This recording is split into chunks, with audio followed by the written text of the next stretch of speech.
Mesdames, Messieurs, bienvenue à cette première édition de la semaine sur CamNews 24. La vitrine, bonne nouvelle, 6222 emplois en vue dans la fonction publique. Michel Ange Angui, ministre de la fonction publique et de la réforme administrative, l'a fait savoir jeudi dernier du personnel à pouvoir dans divers secteurs.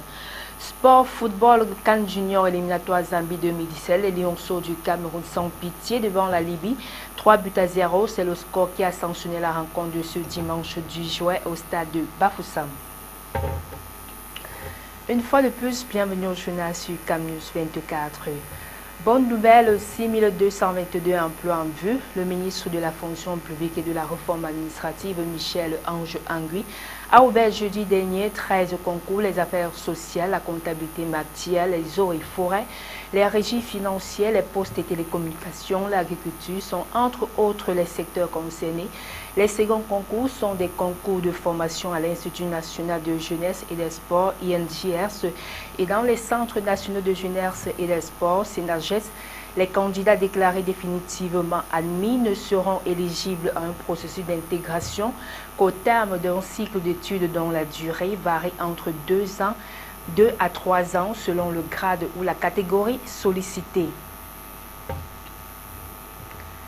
Autre chose à présent, lutte contre le paludisme, l'hôpital protestant de la cité à Douala a abrité le 8 juillet 2016 la cérémonie de remise et d'installation des moustiquaires imprégnés à longue durée d'action média sur les lits des malades, une initiative de CCA-SIDA, partenaire au développement et acteur majeur dans la lutte contre le paludisme au Cameroun. Le point avec Ghislain Kongan, Benoît Dormont. Ce sont au total 64 moustiquaires imprégnés à longue durée d'action MILDA remis et installés ce 8 juillet sur les lits des malades de l'hôpital protestant de la cité SIC à Douala sous la présidence du représentant du secrétaire permanent de CCA-SIDA. Une initiative de CCA-SIDA justement qui s'inscrit en droite ligne de la volonté du gouvernement camerounais de lutter efficacement contre le paludisme. C'est ainsi que l'État et ses partenaires au développement a lancé depuis 2015 une campagne de distribution gratuite dans les ménages de près de 12 millions de MILDA au Cameroun. Le paludisme étant considéré comme l'une des principales causes de morbidité dans le monde, avec les femmes et les enfants de moins de 5 ans qui constituent les couches les plus vulnérables, la CCA-SIDA, partenaire de l'État, a cru bon de s'intéresser à d'autres foyers de propagation, notamment les formations sanitaires publiques et confessionnelles. Un choix motivé par la fréquence du nombre de malades dans ces hôpitaux, des malades qui comprennent l'importance de cette action salvatrice pour leur santé. Les malades ont accueilli cette initiative avec beaucoup de joie. Et toutes les fois que nous sommes passés, où on a rencontré le staff, le directeur et même les malades, je crois que déjà les moustiquaires sont effectivement toujours bien installés. Et d'ailleurs, ce qu'on a demandé à tous les autres, de toujours veiller à sorte que les moustiquaires soient toujours bien installés et bien traités. Donc la réponse, c'est que le sentiment est bon. Quand on va sur place, effectivement, et on s'en réjouit, les malades et le staff des hôpitaux ont très bien compris la nécessité de cette action-là.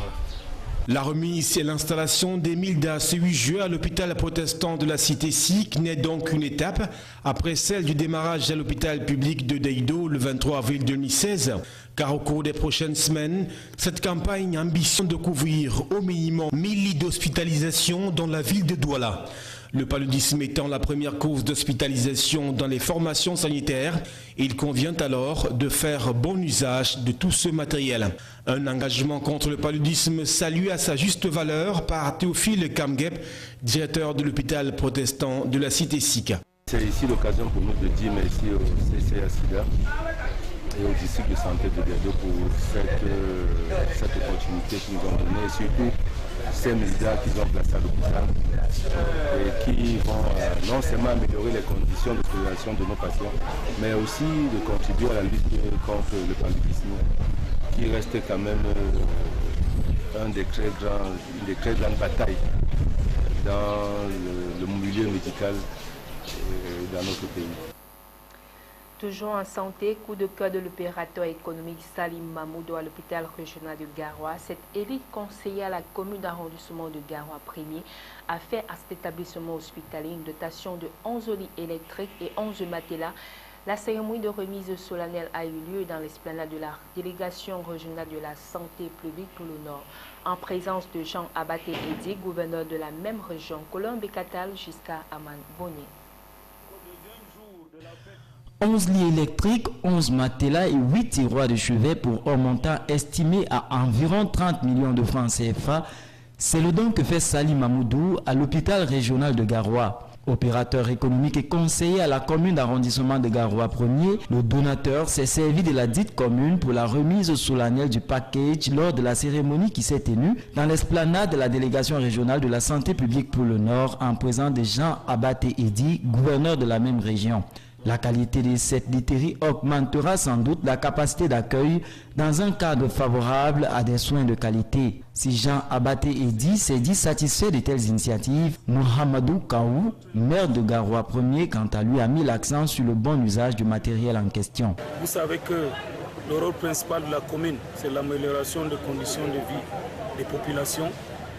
On ose croire qu'avec ce geste-là, on aura amélioré les conditions de santé de la population à l'hôpital régional de Garoua. Soit utilisé à bon escient et que les malades puissent profiter de la dernière technologie qui est pratiquée ailleurs. Pour cet établissement sanitaire dont la dotation budgétaire de fonctionnement reste au tiers, l'offre vient à point nommé. L'initiative de Salim Mamoudou, il convient de le noter, s'ajoute à celle de l'honorable Mahmouda Ali qui, quelques années plus tôt, offrait 100 lits à cet hôpital. L'appel est ainsi lancé à toutes les élites du Nord en vue d'améliorer les conditions de vie des populations du Nord. Donc vient à point nommé. Donc c'est vraiment bénéfique pour notre hôpital. Je l'ai mentionné dans mon propos que la literie, c'est-à-dire tout le mobilier de l'hôpital, laisse à désirer actuellement. Ce sont des vieux mobiliers. Donc ces lits viennent à point nommé pour remplacer certains qui sont déjà défectueux. Donc nous remercions beaucoup le donateur et nous demandons toujours que Dieu merci demande encore. Une démonstration de l'utilisation d'un lit électrique a été présentée au public. Le Cameroun voudrait pousser plus loin sa visibilité en matière de diffusion de l'information environnementale. C'est ce qu'on peut retenir des propos de Hélé Pierre, ministre de l'Environnement, de la Protection de la Nature et du Développement durable lors de l'ouverture officielle de la télé nationale de lancement de la plateforme d'échange d'informations environnementales et du site web du Fonds pour l'environnement mondial. Plus de précisions avec Donna Anouzoua.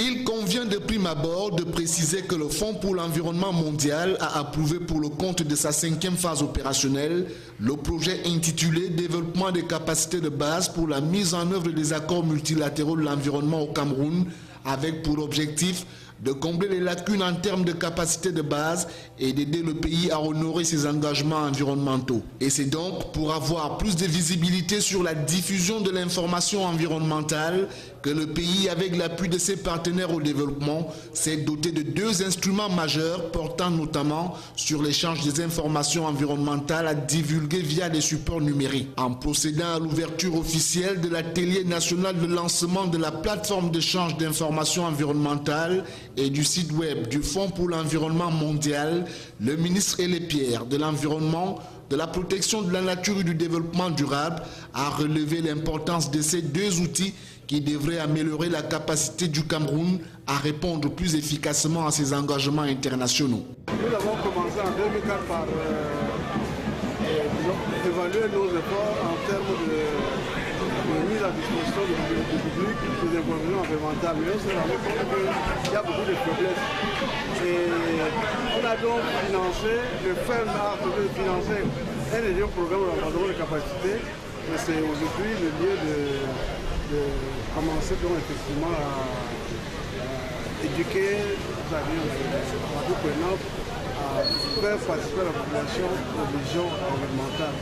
À en croire certains experts, la mise en place de la plateforme d'échange d'informations environnementales et du site web du FEM permettra au Cameroun, à travers le ministère de l'Environnement, de disposer en temps utile des informations sur le plan environnemental. Le lancement de la plateforme vraiment représente un tournant au niveau du reporting environnemental pour le Cameroun. Je pense que c'est un site web qui va être vraiment aussi opérationnel, qui a vraiment aussi qui répond aux normes internationales du reporting.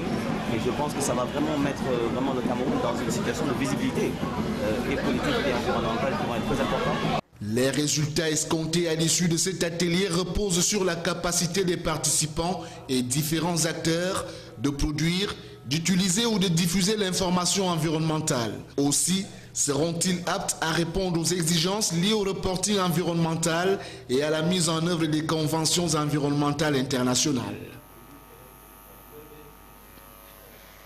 Pour finir, sport, football, CAN Junior éliminatoire Zambie 2017, les Lions du Cameroun ont affronté ce dimanche 10 juin 2016 au stade de Kwekwan à Bafoussam. La sélection junior libyenne, la rencontre s'est soldée par un score de 3-0 en faveur de l'équipe camerounaise. Des réalisations portant les signatures de Shenkam, Onla, Tabot et Taka. Il convient de rappeler que le match retour aura lieu dans 2 semaines du côté de la Tunisie. Et voilà qui met un terme à cette édition d'information sur CAN News 24. Merci à tous de l'avoir suivi et bonne suite des programmes.